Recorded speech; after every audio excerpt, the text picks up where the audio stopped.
అందరికీ నమస్కారం అండి. శైలజ వినిపించే కథల ఛానల్కు స్వాగతం.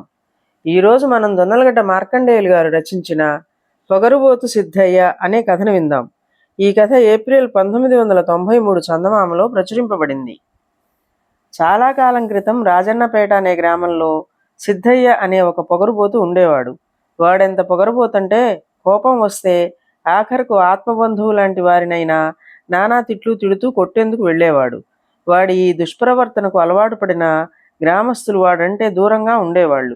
ఒకసారి వాడి పొలంలో చంద్రన్న అనేవాడి గేదె పడి మేయసాగింది.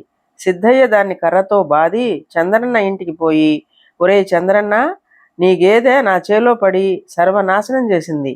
ఇప్పుడు నా ఆవులన్నింటినీ నీ పంట పొలాలలోకి తోలమన్నావా అన్నాడు రౌద్రంగా. వాడి కోపం ఎరిగిన చంద్రయ్య శాంతంగా, అదేదో నోరు లేని గేదె, పైగా నీ పొలంలో పంట లేదాయే, ఏదో పచ్చిగడ్డి మేసి ఉంటుంది, ఈసారికి క్షమించు సిద్ధయ్య అన్నాడు. అయినా సిద్ధయ్య శాంతపడక, దానికి నోరు లేదు, నువ్వు నోరున్నా చవటవి, జరిగిన దానికి శిక్షగా నువ్వు వారం రోజుల పాటు దాని పాలు మా ఇంట ఇచ్చిపోవాలి, లేదా నా ఆవులు పచ్చగా ఉన్నా నీ పంట పొలంలో పడి మేయడం ఖాయం అన్నాడు. చంద్రన్న చేసేది లేక వారం రోజుల పాటు గేదె పాలను సిద్ధయ్యకు ఇచ్చుకున్నాడు. ఇంకొకసారి ఆ ఊరికి వర్తకుడు పొరపాటున సిద్ధయ్య కొన్న బెల్లం తూకం తక్కువ తూచాడు. సిద్ధయ్య ఇంటికి వెళ్ళి జరిగింది గ్రహించి గావు కేకలు పెడుతూ వర్తకుడి దుకాణానికి వచ్చి, నేనంటే ఈ ఊళ్ళోనే కాదు, ఈ పరగణ అంతకు హడలు, అలాంటి నాకే దొంగ తూకాలు తూస్తావా అన్నాడు.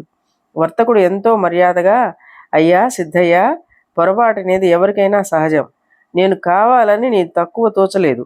ఒకవేళ నేను మోసకారిని అనుకుంటే నా దగ్గర సరుకు కొనడం మానేయండి, అలా రంకెలేస్తూ నోటికి వచ్చినట్లా తిట్టకండి అన్నాడు. నాకు నీతులు చెబుతావా? సరే, చూస్తా నీ సంగతి అంటూ వేగంగా వెళ్ళిపోయాడు సిద్ధయ్య. ఆ రాత్రి వర్తకుడు తౌడు బస్తాలు దాచుకున్న పాక అంటుకుపోయింది. అది సిద్ధయ్య చేసిన పనే అని ఆ వర్తకుడితో పాటు ఊళ్ళో అందరికీ తెలిసిన వాడి పొగరుబోతుతనానికి భయపడి ఎవరూ నోరెత్తలేదు. ఇలా ఉండగా ఆ ఊరికి ఎక్కడి నుంచో ఒక సన్యాసి వచ్చాడు. వారం తిరక్కడానే ఆ సన్యాసి గొప్ప మహిమలు కలవాడని ఊళ్ళో అందరికీ నమ్మకం కుదిరింది. ఆ కారణంగా ఆయనను వాళ్ళు రోజుకొకరి ఇంట భిక్షకు ఆహ్వానించసాగారు. ఇది చూసిన సిద్ధయ్య భార్యతో, ఊళ్ళో ఒక పూట తిండి గడవని వెధవలందరూ ఆ సన్యాసికి ఘనంగా భోజనాలు పెడుతున్నారు. నేనో ఊరు పరగణ అంతకు పేరు మోసినవాణ్ణి. నేను ఆ సన్యాసిని ఈ మధ్యాహ్నం మనింటికి భోజనానికి పిలుస్తున్నాను. నువ్వు మరవక నీకు తెలిసిన పిండి వంటలన్నీ తయారు చెయ్యి అని చెప్పాడు. ఆ వెంటనే సిద్ధయ్య సన్యాసి దగ్గరకు వెళ్ళి, నేనంటే ఊళ్ళో అందరికీ తగిన భయం. ఆ సంగతి ఈసరికి నీకు తెలిసే ఉంటుంది. మధ్యాహ్నం నా ఇంటికి భోజనానికి రా అన్నాడు. అక్కడున్న వాళ్లలో ఒకళ్ళిద్దరు ధైర్యం చేసి, ఆ చెప్పేదేదో కాస్త మర్యాదగా చెప్పరాదా సిద్ధయ్య అన్నారు.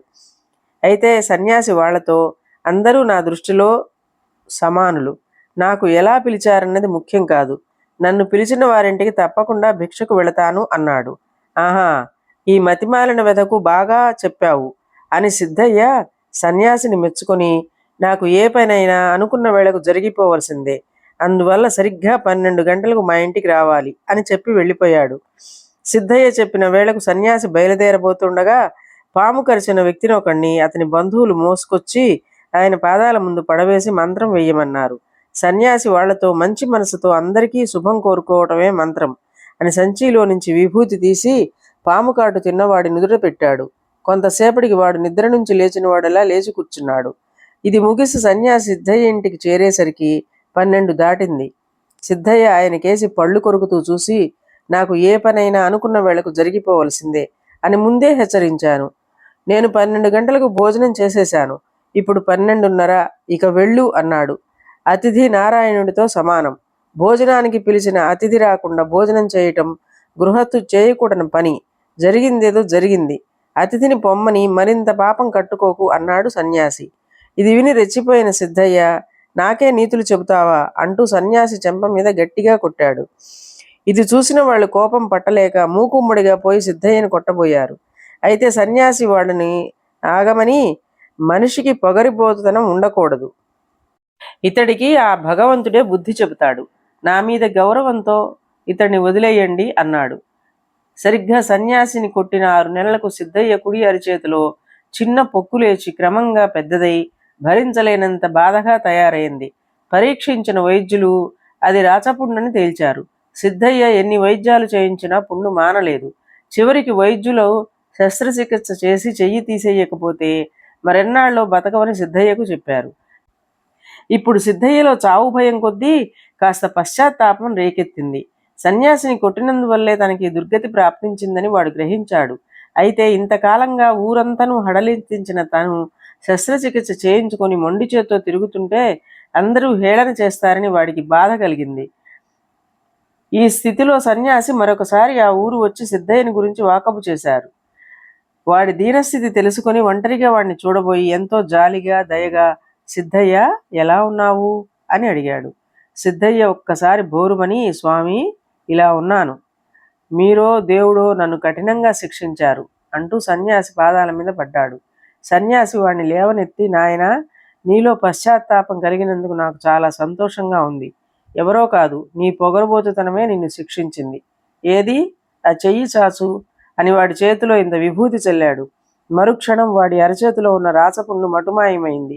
సన్యాసి మారు మాట్లాడకుండా అక్కడి నుంచి బయలుదేరి ఎటో వెళ్ళిపోయాడు. ఆ తర్వాత సిద్ధయ్య పూర్తిగా మారిపోయాడు. క్రమంగా ఆ ఊరిలోనే కాక చుట్టుపక్కల కూడా వాడి వంటి సౌమ్యుడు దయాగుణం కలవాడు లేడని పేరు తెచ్చుకున్నాడు. ఇదండి ఈ కథ. ఈ కథ మీకు నచ్చినట్లయితే లైక్ చేయండి, షేర్ చేయండి, కామెంట్ చేయండి, సబ్స్క్రైబ్ చేసుకొని నన్ను ఎంకరేజ్ చేయండి. నమస్కారం అండి.